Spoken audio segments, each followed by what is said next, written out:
Can Do is more than just an attitude. Can Do is unwavering support in challenging times. It's the expertise to try to minimize risk while maximizing opportunities. Can Do is being right here for you through every eventuality. Can Do is Canaccord Genuity Wealth Management. Visit candowealth.com to see how we can help you build your wealth with confidence. Investment involves risk, and you may not get back what you invest. It's not suitable for everyone. It's the week ending Saturday, the 22nd of April, and this is The Week Unwrapped. In the past 7 days, we've seen UK food costs hitting a 45-year high, Fox News agreeing to pay voting equipment company Dominion a settlement of over $787 million, and the World Snooker Championships facing disruption from protesters from Just Stop Oil. You can read all you need to know about everything that matters in The Week magazine, but we're here to bring you some stories that passed under the radar this week. Big news not making headlines right now, but with repercussions for all our lives.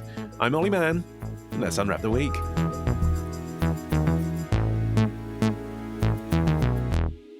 And joining me today from the Week's digital team is Julia O'Driscoll and Jamie Timpson. And also we're joined by journalist, comedian, Substacker. She's going to need some more links for her bio. It's Chandrika Chakrabarti. Jamie, you're up first. What do you think this week should be remembered for? This was the week we found out how El Salvador is making journalists' life hell. We have been receiving threats and harassment maybe for the last 15 years. But I believe it was never as intense as it is today, because the threats and the harassment come from a small group in power that have dismantled our democracy. Carlos Dada, editor-in-chief and co-founder of El Faro, speaking to the International Press Institute's YouTube channel. Jamie, what's El Faro? What's happened this week? So El Faro is a independent media organization that runs in El Salvador, and they've announced that they are moving their administrative and legal operations out of the country to nearby Costa Rica. Basically, they're doing it because they are saying that they're responding to kind of multiple, what they call fabricated criminal accusations from the government, basically a kind of crackdown on their independence. And they believe that by moving to Costa Rica, they're kind of taking their business out of the remit of President Bukele, who has been kind of heavily criticized recently for kind of removing quite a few checks on his authority. He's kind of quite a classic strong man in the region, as you can imagine. Specifically, it seems that there was investigative reporting by El Faro that revealed links between the government and a kind of truce pact done by the government with the gangs that had caused a lot of trouble in El Salvador. Basically, El Faro revealed that they'd said that they wouldn't extradite the leaders of the gangs to the US if they kind of cut down on the number of homicides that were taking place. And then shortly after that, there seems to be a number of accusations towards El Faro from the government that seem to be about restricting freedoms, press freedoms. And obviously, I mean, this is possibly unfair. I've never been to El Salvador, but when people in the West think about that place, you're only a few hops and steps away from thinking about drugs usually, aren't you? Is El Faro an outlet that reported a lot in that trade as well? Yeah, so there's a kind of huge, obviously massive link between the gangs and the violence and the drug trade. Actually, reading around this, Central America actually does punch way above its weight in terms of investigative journalism and independent journalism. There's been a lot of kind of quite global news stories that have been broken in Central America thanks to incredible reporting. Bukele, when he came in, didn't appear to people that he was going to have an issue with the press, but obviously a lot of the reasons that these people crack down on the press is that there aren't actually very much political opposition. So the journalists are the only real opposition that the country has, holding them to account effectively. So El Faro are obviously feeling increased pressure, Julia. What are they being accused of by those who, presumably would welcome the news that they're leaving the country? Yeah, so President Bukele has accused El Faro of money laundering and a number of other criminal accusations, all of which just really make apparent that, quite quickly in the 3-4 years that he's been in power. El Salvador has become a country where independent journalism is seen as a real threat, as Jamie mentioned, the real opposition force to his power. And this gag law on reporting on gangs is a really important part of that.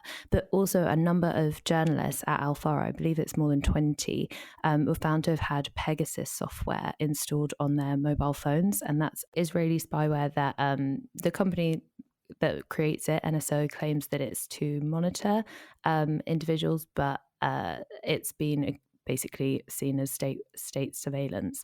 And so not only are the journalists at direct threat potentially as a result of this, but also it's created this whole kind of culture of fear about speaking out. Sources don't want to speak to journalists, and it's just creating this atmosphere where independent journalism isn't possible safely. I suppose the question, Sujandrika, is whether it's any more possible in Costa Rica. I mean, how safe is it to be a journalist in Latin America generally right now? Latin America is the most dangerous region to be a journalist in at the moment. So the number of journalists killed worldwide has increased sharply in 2022, according to a report that was published this week by the Committee to Protect Journalists. And Latin America is really the deadliest region in the world for journalists.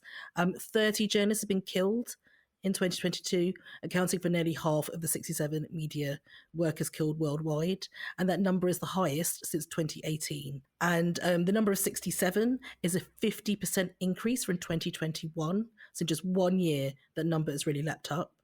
So more than half of the killings occurred in 3 countries, and that's Ukraine, 15, Mexico, 13, and Haiti, 7. And these are the highest yearly numbers that the Committee to Protect Journalists has ever recorded for these countries. I suppose it's impressive with all that in mind that anyone takes the risk to be a journalist in that region. I agree. I suppose that, especially in a time where salaries are decreasing and staff jobs are disappearing, it's becoming even more of a kind of crusading thing to do, right? And possibly some would say, like, a less vital thing to do because there is citizen journalism out there. You know, they can clamp down on people with press cards, but actually they can't necessarily stop people on social media posting videos of what's happening anyway. That is true. Citizen journalism is a really important part of exposing wrongdoing.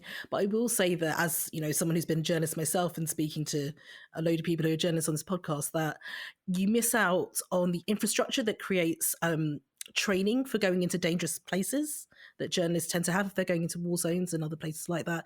You miss out on fact checking.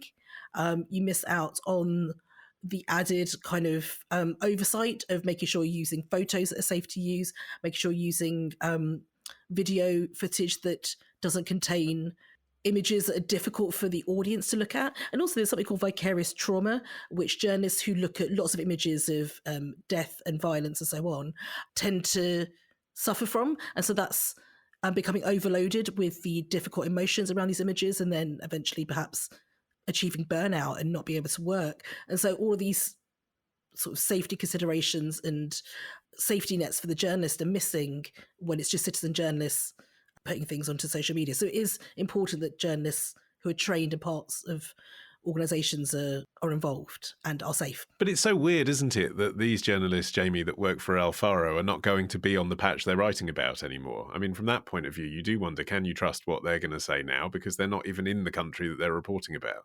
Yeah, so they have said that they're going to try and do as much in the country as possible. But we also know from other Central American countries, so like Nicaragua, have a massive crackdown on their press, and a lot of them have moved to Costa Rica to be journalists in exile as well.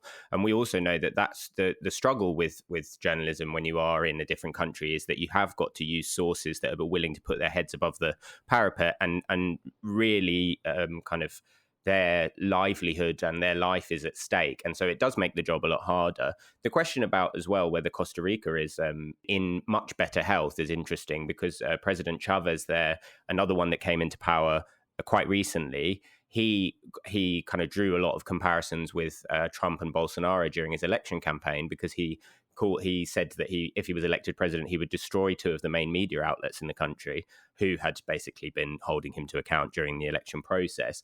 He since then has said that the freedom of the press is in good health, but he has also recently called the country's media rats. So obviously Al Faro see that Costa Rica is a better place currently than El Salvador, but potentially it is a little bit like rats on a sinking ship. Well, this is it, isn't it, Julia? I mean, it's difficult to think of a country where it's no longer part of the mainstream conversation to refer to the media as a group that have a particular interest, that are somehow in it for themselves, that fake news, because it exists, somehow represents the media as a whole. You see it in this country, even with the BBC, which would have been unthinkable probably 10 years ago, for it to be a mainstream concern that people talk about the BBC with a slightly kind of wry smile, tongue-in-cheek, well, we all know where they're coming from kind of bias. I mean, I don't know who you blame for that. Is it the fragmentation of social media? Is it Trump and Bolsonaro? But it appears to be the situation we're in, isn't it? It's not difficult for a president like Bukele to say, well, the media are against me, so we're going to get them shut down. Yeah, absolutely. It is really shocking. And I was also surprised to see that the UK's own rating on freedom of press has dropped significantly this year. We're now ranked below Israel, Chile and Jamaica. And some experts responding to that said, we've really taken our eye off the ball. I think people have been so concerned about the likes of Trump and Bolsonaro when it comes to talking about press freedom, that actually we've slightly lost sight of what's happening closer to home. If you think about last year, Nadeem Zahawi reportedly threatening to use legal action to silence journalists who were looking to report on his tax affairs.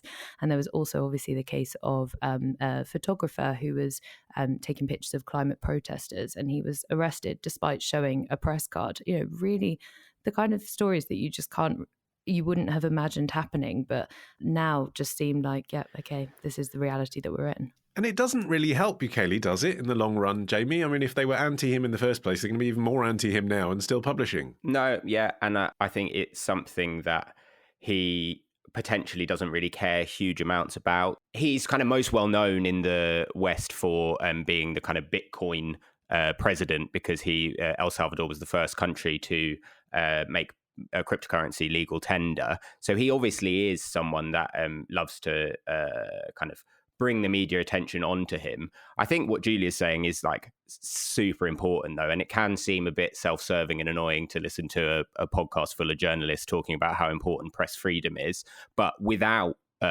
which I mean is what we're doing now, obviously. But without these kind of press freedoms, you do wonder how much change can actually be affected. And if we look even in the UK in the last year or so, a lot of the things around Partygate, what happened because, the change that was affected in this country due to the Partygate allegations came from the fact that we were allowed a kind of freedom of the press that still does exist in the UK. You do need people to stand up and shout when things are going wrong. And I did just read one fact, which is that just 29% of people in the UK this year said that they trusted journalists. So politicians, advertising executives, government ministers, estate agents, and journalists are the least trusted professions. So there you go. Yeah, it's illuminating as well to focus on a different part of the world in the form of Latin America, because I feel like when this story's been covered recently in the UK, we've been talking about China and Russia.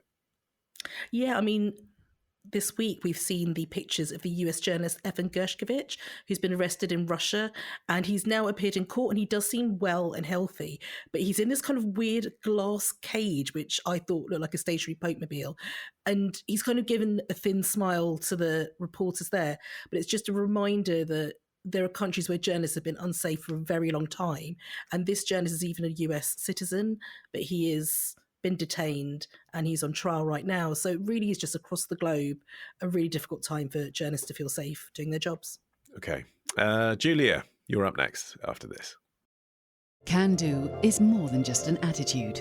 Can Do is unwavering support in challenging times. It's the expertise to try to minimize risk while maximizing opportunities. Can Do is being right here for you through every eventuality. Can Do is Canaccord Genuity Wealth Management. Visit candowealth.com to see how we can help you build your wealth with confidence. Investment involves risk, and you may not get back what you invest. It's not suitable for everyone.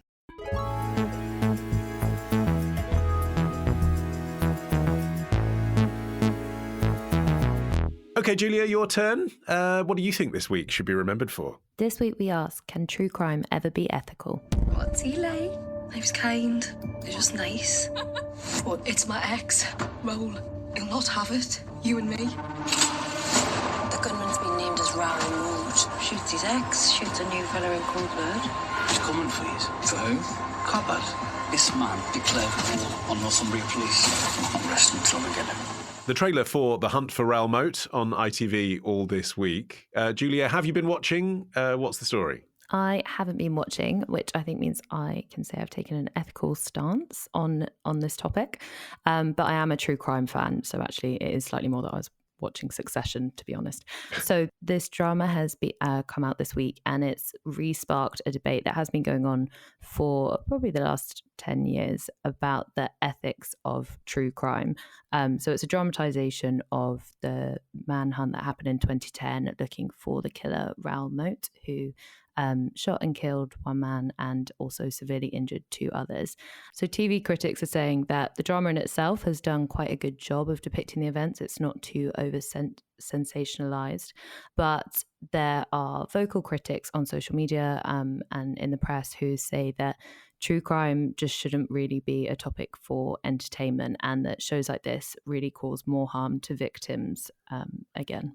I suppose the question then is whether you see this as entertainment or whether drama can be more than just entertainment. I mean, I watch quite a lot of this stuff and it is entertaining, but I watch it often to learn about what happened. I mean, it's like a documentary, but in the form of a drama. It's not just straightforward prurience, is it? Well, one thing that I read about it actually was one of the police chiefs who was involved at the time, Sue Sim, was saying that, a documentary actually would have been a better format for this. She feels very strongly that this drama shouldn't have been made and that it's just far too soon for it to have been.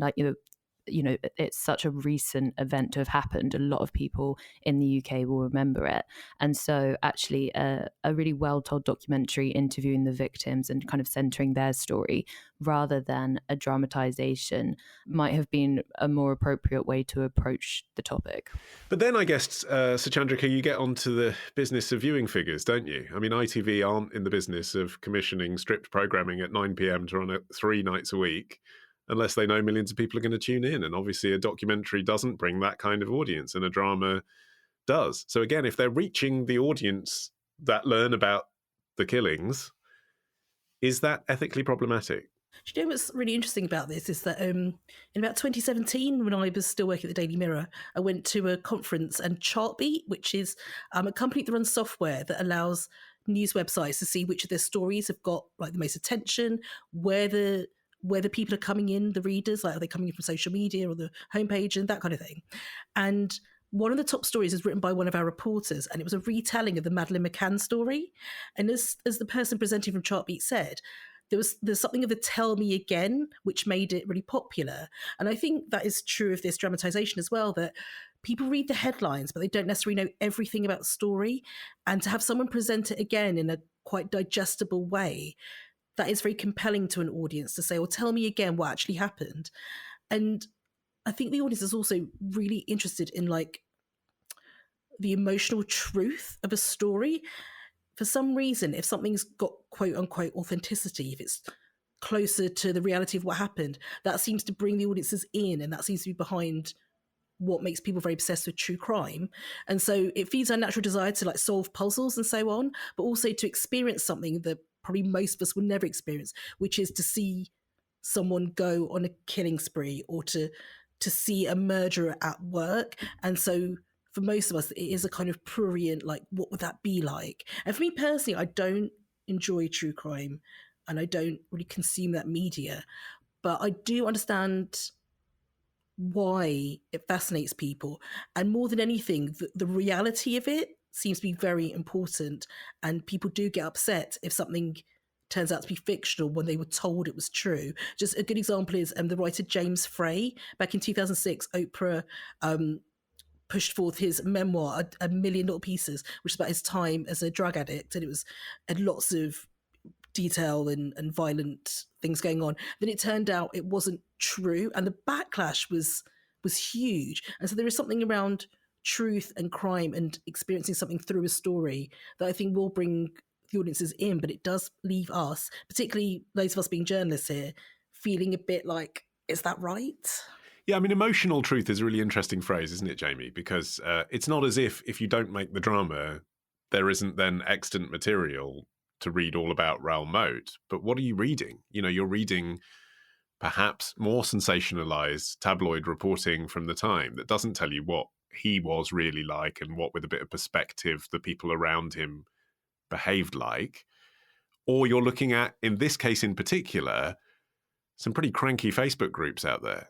And I think this treads a really interesting line, particularly because a lot of the commentary around the drama has been about how they've left out the Paul Gascoigne bit, which in fact is, for listeners that don't know, former England footballer Paul Gascoigne turned up at the stakeout for Raoul Moat with some chicken and some cans, and he was off his head, and he decided that Raoul Moat was his brother. And that was the kind of sensationalized bit that kind of lives on in the kind of cultural consciousness, I think, of this Raoul Moat, the story of Raoul Moat. They've left that out because, as I kind of feel like I personally, from my perspective, rightly believe that that's not part of the story about, particularly if you're doing the hunt for Raoul Moat. I think what's interesting, though, is that they talk about, so that the exec producer said, in this instance, Chris Brown, who was one of the victims of Raoul Moat, his family felt that too much time had already passed and the ongoing pain that Chris had been overlooked, if not entirely forgotten. So their point is that the victims' story needed to be told, and people, just weren't aware of what had happened. But then they're not calling it the Chris Brown story. They're calling it the hunt for Raoul Moat. Well, that's it. And if the feelings of victims are important, Julia, then you have to look at what other victims are saying and what other people related to Raoul Moat have been saying to the papers. So we've been hearing from the family of his ex, Samantha Stobbart. We've been hearing from his estranged daughter, Kathleen Fitzpatrick, who have basically said, this is dredging it all up again. This is traumatic. It's too recent. It's not a question of it's been too long. It's still in their minds, and they're trying to get on with their lives. Yeah, absolutely. I think the point about Chris Brown's family feeling that too much time had passed really stood out as quite surprising compared to what the rest of the victims were saying. And Caitlin Fitzpatrick, who's one of Moat's children, she was 11 when the murder happened. She just said, I don't think that my father's crimes will ever stop affecting my life. But also she felt really like she had to watch this series. It sounded almost like she felt she had some kind of responsibility too. And I think there's also a point that the victims of a crime, obviously Chris Brown didn't get a say as to whether or not he wanted this story to be told. It's other people speaking on behalf of the ultimate victims of these crimes. And there are so many factors at play that go into that. There's so much complexity around it that I think filmmakers just have such an ultimate responsibility to act ethically, probably more so than audiences when they choose whether or not to watch something. Really, that kind of thoughtfulness needs to start really from the very outset, and the conversations around filmmaking. So have they done enough? I mean, in this instance, Julia, ITV have been at pains to say that the production company did write to the families of all the people we're talking about and tell them it was happening, and basically no one got back and said, don't do it. And they've tried to put the victim stories at the centre of the narrative they're telling. Is that enough? I don't feel like it is. So Kath Rathband, who is the widow of David Rathband, so he's a police officer who Moat shot twice, and Rathband did survive, but he was blinded and later committed suicide as a result of his injuries. And she spoke to the Mirror and said that, the first she'd heard of it was an email that she got from ITV. But what she said was that what I say isn't going to change their decision. It is what it is, but I don't understand why they are doing this. And I think almost it sounded a bit like so defeated, like a powerlessness, which is obviously so understandable for victims who have been through such a traumatizing experience, but also are still grieving for people that they've lost and for what's happened in their lives. So I don't think that sending emails and say we didn't get a response really is enough. It's so tricky though, isn't it, Sachandra? Because it's not as if this is an obscure case. This is for anyone who lived in Newcastle and that region, 10 years ago. This is a thing they'll remember where they were when this was happening. They were on the rolling news. They were worried for their own lives. Be weird not to reflect that in a drama over 10 years later, wouldn't it? Just to say to writers that you can't talk about that because the victims' families don't like you to. I mean, no one's saying that. They've done it and they've made the drama. But like going back to what you said about the documentary, at least a documentary, you would go back and ask to speak to the victims' families. And so what you'd be doing is sitting down with people 10 years on and seeing where they're at right now, because grief works differently for different people. We've got one family saying it's been too long, and we've got other people saying it's not been long enough, which makes sense because grief doesn't have a timeline. But if you did go with documentary, you would be giving them the right to reply now, where they are today. And I will say that what Raoul Moat's daughter said in her situation is so heartbreaking, because she was 11 when it happened. She was estranged from her father, and she will have to grow up her entire life dealing with this and having the kind of public version of him, as well as not having had a father figure in him. And so I think those people are kind of steamrolled by this situation. And I'll just add with social media, that adds another element to this, because obviously that situation kind of unfolded on social media, and that's where the Paul Gascoigne kind of cameo almost became this like very viral moment, because lots of people were watching it on social. And it's just made me think of the Nicola Bulley case earlier this year, where Lancashire police had accused TikTokers of playing private detectives. And I think there is that issue that people were turning up at the crime scene before, the police had sort of got to crucial points in dealing with the case. And it just feels as well that sometimes people almost meant to write the story along with what's going on, or like be part of it, or be a reporter. And I think that kind of motivation in the audience is something we should look at, because it's not very healthy. It's a lack of trust though, isn't it? Like, it's the same thing we were talking about with journalists earlier. It's a lack of trust in police institutions to do the job that we've asked them to do. I think personally there is some merit in not trusting the police, but obviously it can't be a free-for-all. The thing about the Nicola Bulley thing was that they were like really stopping the police from doing their jobs by taking videos, like getting in. But it is a symptom of the time that we're living in, where you only have to look around and you see that kind of decades-long institutional problems with the Met Police are now being outed. So what is it to stop people from going and saying, actually, I can do a better job than this? I'm not even sure it's that. Isn't it just inserting yourself into the story? Because that's what social media encourages us all to do. It makes us all feel like our role in something is important when it isn't. That's also what podcasts do. Like, podcasts are such a personal thing, for example, that go into people's ears, so that when, the reason that true crime has had such a massive explosion is off the back of something like Serial from 2014, 15, whenever it was, and inserting people into someone else's life and being like, oh, this is a story a case that can unfold. And it is basically giving people way more power or agency in another person's life than I think is actually correct or right or actually very normal. Okay, so finally then, Julia, what might an ethical example of true crime media actually look like? So I really recommend a podcast called The Missing.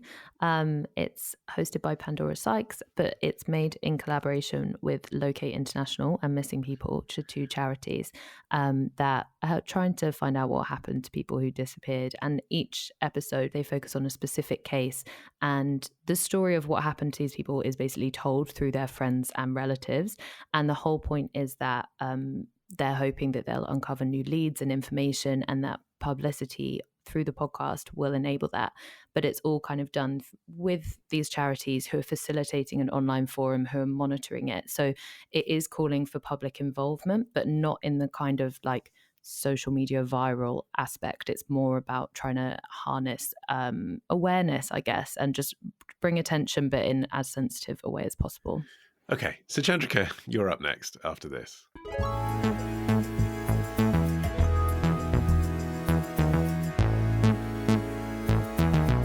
Okay, so Chandrika, you're finishing the show. What do you think this week should be remembered for? Instagram, with your latest update, you are spoiling us. Instagram have just launched an update and I have to share it with you.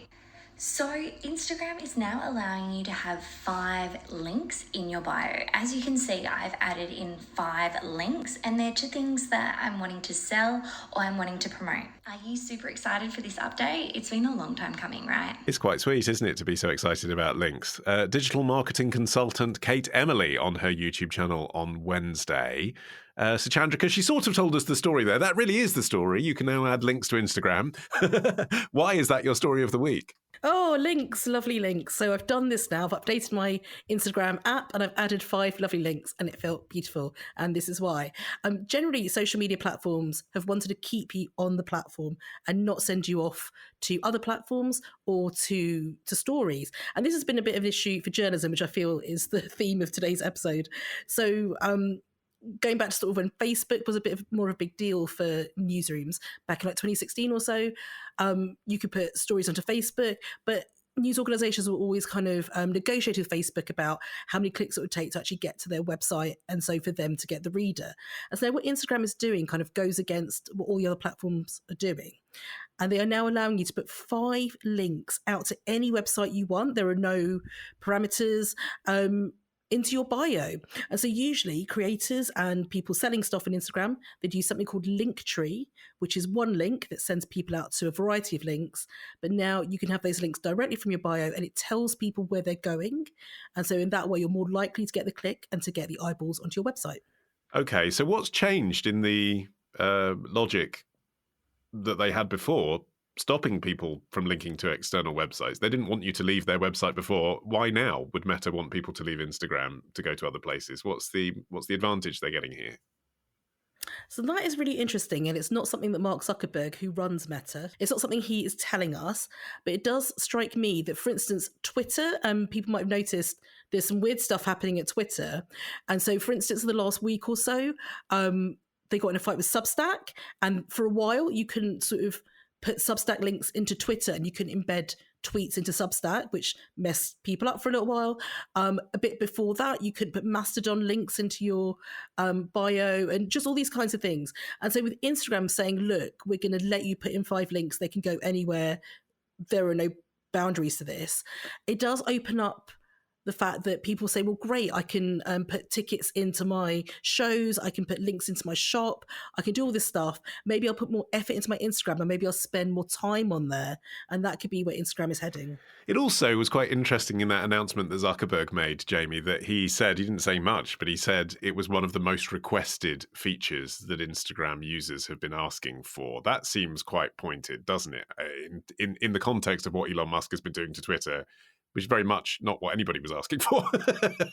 Yeah, I think Zuckerberg's on a bit of an interesting track, really, in terms of how he's being perceived. I think he's kind of taken more of a backward step since Musk took over Twitter in terms of being in the public eye.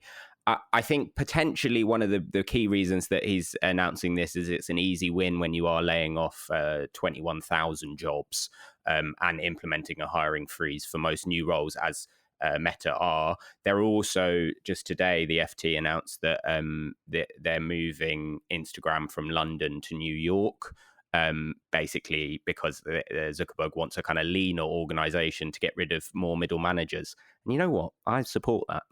As potentially a middle manager myself, I think less of us would be good.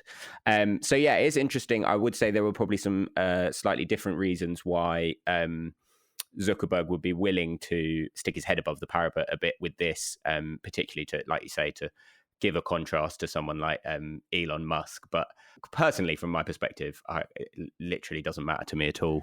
It might matter, Julia, if Jamie was a shareholder in Linktree, though. I mean, as Chandrika mentioned there, I know that their CEO will say that they do lots of things, but this is what they do, isn't it? They take advantage of the fact that social media platforms only allow you one bio link, and they provide the link that offers lots of links. And off the back of that, they've become one of the biggest startups in Australia. This has just killed them, hasn't it?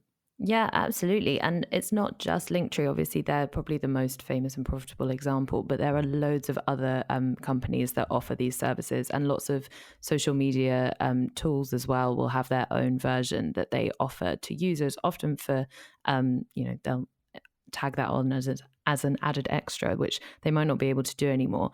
Although I am really sorry, Chandrika, I am really underwhelmed by this. As someone who does a lot of social media, I think 5 links compared to what you can get on these other competitors is pretty poor. Like, it's still Good. not Speak up for Linktree, because I've just pronounced them dead. Tell us what they do that's different. Well, it's just a way more interactive user face. You can link to specific posts. So when you open a Linktree link, it will show you what the feed looks like. You click on the post that brought you to the link in bio, and it takes you to the associated article. Whereas here, you still will need to, I would assume that most people don't want to be updating those 5 links all the time. Like, you're basically going to promote the same 3 to 5 things all the time. And so actually, like, for me, if I was updating our links in the Week magazine's Instagram, I probably wouldn't be, changing that every day to the latest story that I want people to go to, because also people don't see Instagram posts chronologically anymore. So how can you ever know which posts people are trying to get to? It's a whole minefield. Yeah, well, the other thing that's a mess, isn't it, Suchandrika, is that they don't really allow you to put links in Instagram posts. I mean, you literally can put them there, but they're not then turned into URLs that you can click on, are they? And I think probably the algorithm even then demotes the post because you've put a link in it. So, I mean, oh, wonderful. They've given you the chance to put a link in your bio. If you're an ordinary person, forget about being a media organisation. If you're just a person who wants to link to, you're raising money to run a marathon, so you're raising money for a charity, and here's a link to your band that you play with at the weekend, and here's a link to your personal Facebook page. That kind of works in your bio. But then if you want to put a post for a particular thing, here's a thing I'm interested in, it still won't work. No, that's the holy grail, I think, on Instagram. The day they give us that is probably the day before it crashes. There's kind of a workflow when you've got a link you want to promote, and it's like you do the post, then you go link in stories, and then you do a story, and then you can put a clickable link in there. But now you can say link in bio in that post as well, and people do say that, but they can only have the one link up until now. And so I do think it's an improvement. Obviously, no social platform is ever going to give us everything we want, because there comes a point where they work for their investors rather than their audience. It's true of the life cycle of any social media platform. But this is one example where they've actually listened and gone, yeah, do you know what? You can have it, as opposed to Twitter. TikTok doesn't give us this. You can't have a clickable link in TikTok, which is like their main rival when it comes to Reels. So I think it's a really interesting move. I do wonder as well if they're slightly kind of raising an eyebrow to people with blue ticks on Twitter, a lot of whom are journalists who get threatened quite often. I don't know if any of you guys saw this, but like yesterday there was a tweet from Twitter verified saying, oh, all legacy people are going to lose their blue ticks tomorrow. It's quite early in America, but it could happen today. But it feels a bit like your dad kind of going, you're going to be grounded if you do that again. Like, when's it going to actually happen? But it does feel like if you are someone who's working in the journalism space or something like that, that going over to Instagram and having 4 more links where you can link out to stories is a plus. It would make me spend more time on Instagram. So I don't know, I'm up for it. I have put my 5 links in now. And as a user, Jamie, you literally are spending more time in Instagram, aren't you, when you click the links? I mean, that's the other thing that's slightly underreported about this. You'd have to open it in a separate browser if you want to use Chrome or Safari or whatever. Yeah, it's a couple of taps of the old phone screen to get it out and into a separate browser. So yeah, I mean, there is obviously, they're selling to their advertisers or whatever. The amount of eyeball time that's on each post is so important.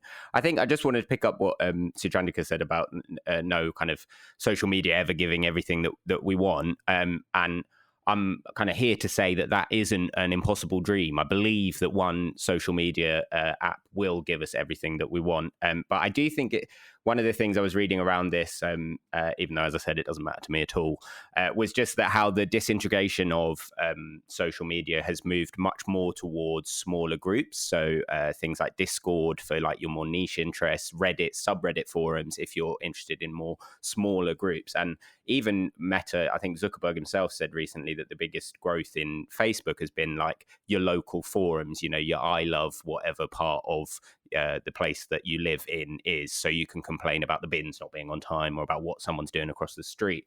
And I do think... I'm a binfluencer.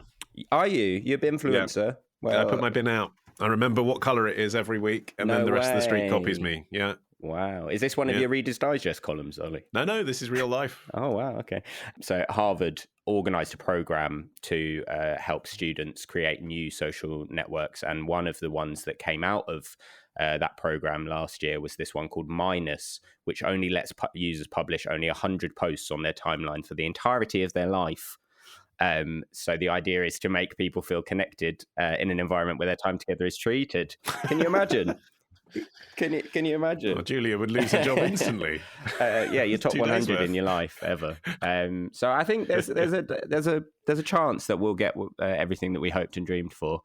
But until then, it does sound pretty sad being a journalist at the moment, doesn't it? Can I read out my PayPal, Ollie, so that people can PayPal me? No, but you can link to it on Instagram now. Thank goodness.